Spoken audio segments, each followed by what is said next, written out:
Welcome to the Simply Be Found Huddle, where Dean and Rob talk about everything business and marketing related.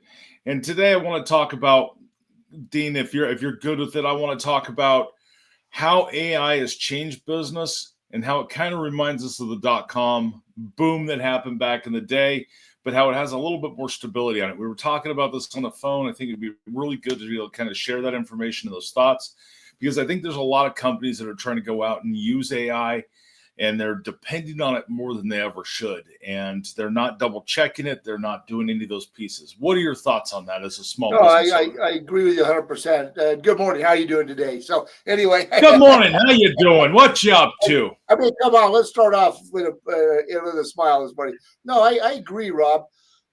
Some people are comparing the AI is going to be a bust like the .com, and I think it's going to be it's a different feel. The technology is a little different, don't you think? But I don't think it's going to. But I think some people are using AI. They're trying to repackage it and do some things with it that it's like they're trying to make it seem like it's an autonomous thing. It's doing some things for businesses. But as far as the AI movement itself, I think it's a technology. It's supported by larger businesses. The .com era, I think, was a lot of startups and things like that. People threw a lot of money into it, and they didn't really have the foundation the AI is. But AI is not new. It's just it's actually advanced, and the technology is better for that. That's my feeling on the AI versus the .com ideas. I look at it from a little bit of a different aspect. I look at it from an investor aspect and how I would do it if I was doing an analysis on it as an investor. And the thing that makes it different compared to the .com versus what AI is, you're right, it is going to be where it's been repackaged over and over again. We've been having all this tools to access some new language bases and some new pieces in there, and it has big money behind it, and it's not stupid money. Where I think the problem is going to happen that's going to be similar to the .com is going to be a total different concept. You're going to have people coming in using AI, not depending on anything else. They're just letting it go rogue, and when they let it go rogue, it's going to start making decisions that's really going to be bad. I've seen companies, we've talked about this on the huddle a few times. I've seen companies coming out of the woodwork that, they'll do automatic, review responses. They'll do automatic review or automatic blogs out there and all of that. And then when you're just not even paying attention, even if you just go to ChatGPT and you put in basic commands and you don't have a whole structure put into ChatGPT, you're not going to get as good quality. So you're going to see a lot more shit that goes out. No, I agree with you a lot. The problem is it's you got to make sure you take care of your business. I mean, because I'm looking at it from a business standpoint, how it's actually functioning, and you have to make sure that AI does a lot of great things. They're great at doing tasks. They're great at collecting data, but you got to be careful because you don't want your business to sound like it's only AI generated response, especially reviews. I mean, that's the big area where a lot of people are going, because you've got a trigger that happens with the AI process, and it says, I got a review, and it goes out and reads the review a little bit, and then you have a data table or data source stuff that you respond to a lot of reviews. It's not you. I mean, it is, but it's not. And the problem is if you get the same response, then the same review type, then you get the same response, and it sounds canned and doesn't sound like that you're paying attention to your business. Correct. I mean, you can use it for reviews. You can go in, you can do it, but respond to the review and say, here's the review. Here's my draft. What do you think? What would you do for a different inside of that? That's a total different piece than going in and just letting it do it and not paying any attention. Because as business owners, we get so tied up into the day to day. We just assume it's doing everything that needs to be done right. And then we forget about it. And the more people that forget about it, they're actually going to hurt their businesses. I see things in my prediction. I'm not making another one of those things. My prediction is Google Business Profile is really going to start banning that to where you can't do the auto things, because it's going to hurt their quality and it's going to hurt their algorithm over time because of those AIs being inside of there. They're going to say, hey, you have to use our AI, and say you have to use Gemini for all that. But I mean, it's one of those things to where you shouldn't have that. Now, you can have it to where you click a button and it gives you that review response. And I mean, it's maybe not. It kind of feels a little bit with the AI piece, and I'm with you that I think if it gets too canned and too, oh, thanks for the great review. That if somebody gives you 5 stars and they don't say anything, you can kind of say that, but then you might say, I recognize the name of that person that gave me their 5 review, and you can actually expand on it a little bit more than just say thanks for the great review. But the problem is the AI side of it won't have that personal touch because most small businesses know. Not all of them, it depends on the situation, but not everybody knows who the 5 star came from, but a lot of them do. And it's really nice to say, oh, it was great working with you on this project, kind of thing. And you can expand on a bit more to give it more of a feel because if the reviews are if people find you and AI is driving you organically to be found, the next thing is the forward-facing piece is how you as a business owner are perceived by the customer that's looking for your products and services. And I think reviews is that piece. And if it looks canned, people are going to say, oh, it's, they're not paying attention to their business. And so that I think that's kind of where I'm going with that whole piece on the AI review side. Well, then you have the other side that's out there, and you have how, the natural language piece. So that could be used for using AI for your social media. It could be using it for your email campaigns. It could be using it for your blogs or however you're using the AI to be able to save you time. And that's why I recommend either doing it by voice, talking about real problems you solve for a customer, and put it inside of your chat GPT and just talk to it and have it write that stuff, right. Take the notes, because now you have the transcript, or using a video and record a video out, put it up on YouTube, pull that transcript, because now it's going to be in your voice and your tone. Because the more that you are just relying on the AI to go out and regurgitate what your brand is, I'm seeing a lot of blogs that are being written right now, and they're pointing back and they're giving us actual link backs inside of their blog, and they're talking about us. But they're agencies that compete against us. They're not even agencies that use us. But I don't even think they realize that they've even done what they've done because they're not paying attention to what the data is that's going out. Right. You have to, I think we did a huddle the other day where it was, good quality in, good quality out. And everything in between is just making it more uniform and tweaked, but you have to review the stuff before it goes out. Right. And, the AI does a great job of helping you get past your writer's block if you need to help you get started with the response. But it needs to be, it's a hybrid, if you will. The AI may help you, but then you need to put your feel, your touch into it as well. That's how I think you get the most results from the AI interaction. Right. Because like you said, you can use it for emails.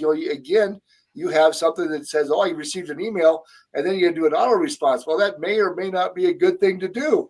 But you and I do that. We open up our inboxes sometimes and we have hundreds of emails and like, oh, how do you sort through and determine what's junk or not?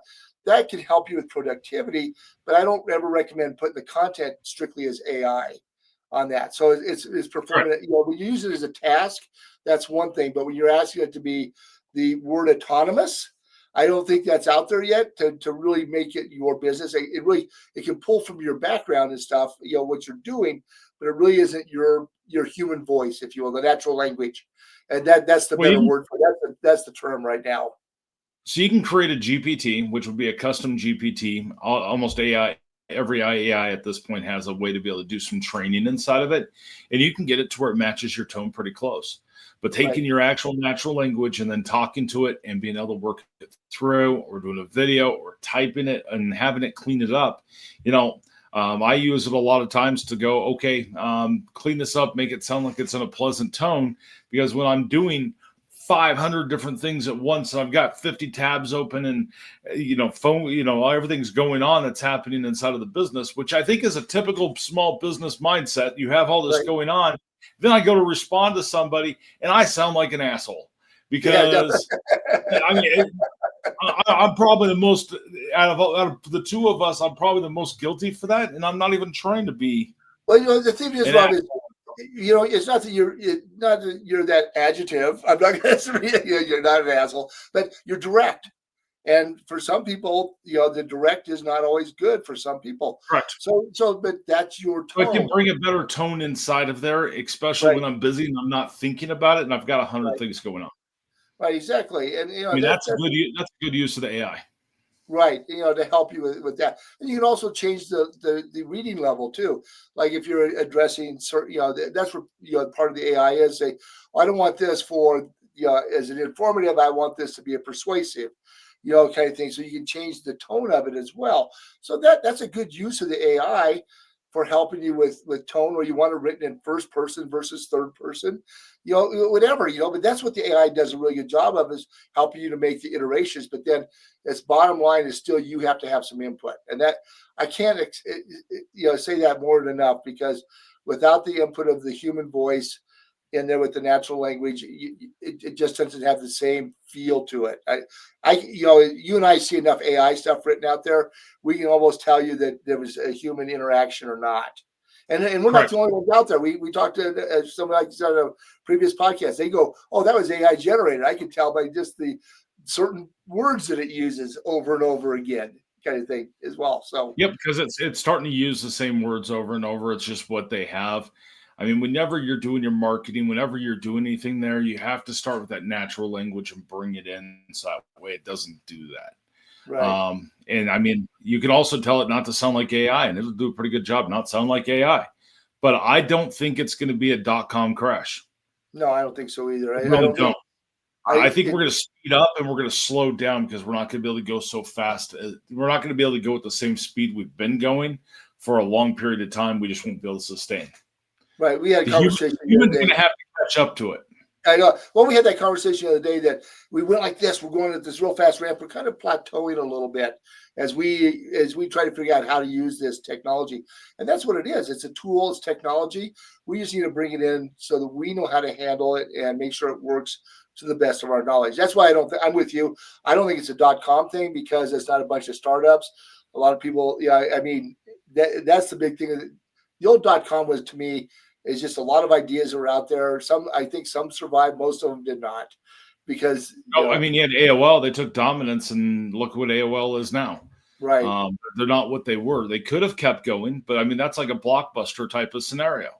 right. But I mean, I remember these conversations when we went from MS-DOS to Windows 3.1, and it said, "Oh, no one will ever use this." And I mean, Bill Gates' whole entire point of that was, I want a computer in every household and on every single desk, and that was his whole entire goal with Microsoft.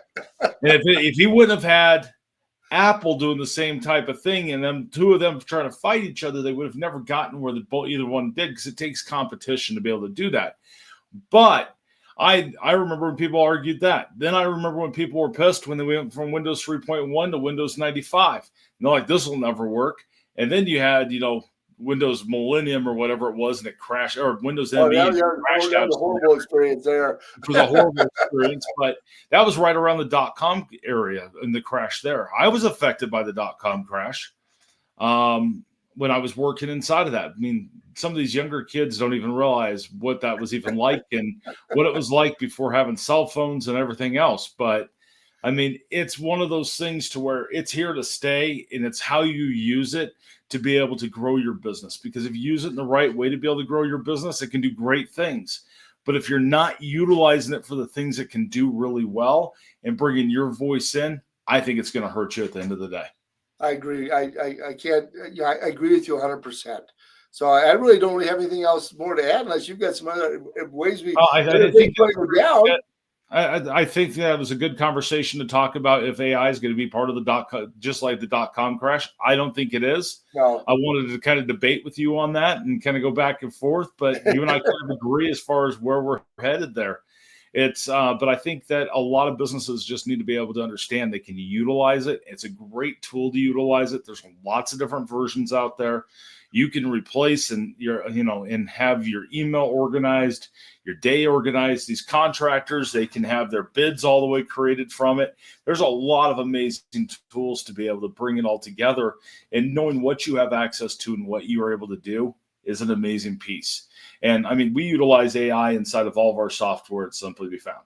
So, I mean, the listings engine has some AI capabilities in it, but really it's just API calls and how everything works. It's repackaged to be considered AI, because we haven't really, I mean, there's nothing. We've developed major amounts of things that are proprietary to us, but it's not AI is the fancy new marketing world. And Right. as I've said, marketers will take it and they'll ruin the hell out of it. So think about that, because Yeah. I mean, they'll have to repackage it and call it something else. I mean, we're already seeing some AIs being called that. Now we want to call them agents. Right. Well, they call them agents now, right? I mean, that's the new word for the, and there's different levels of them. But that's a whole nother conversation. That's a That whole we that's a can whole get other into. conversation. If you have any questions, or you want to know how to use AI for your business and you just want some tips on that, come chat with us at simplybefound.com. We'd love to have a conversation. Chat's managed 100% by us two. We're the co-founders of Simply Be Found. We created an entire system for you to be able to do all of your marketing in one spot and get actual results. So if you're not already using us, not already a member, come check us out. If you are a member, thanks for being part of our membership. All right. Thank you, everybody. Thank you. Have a great day.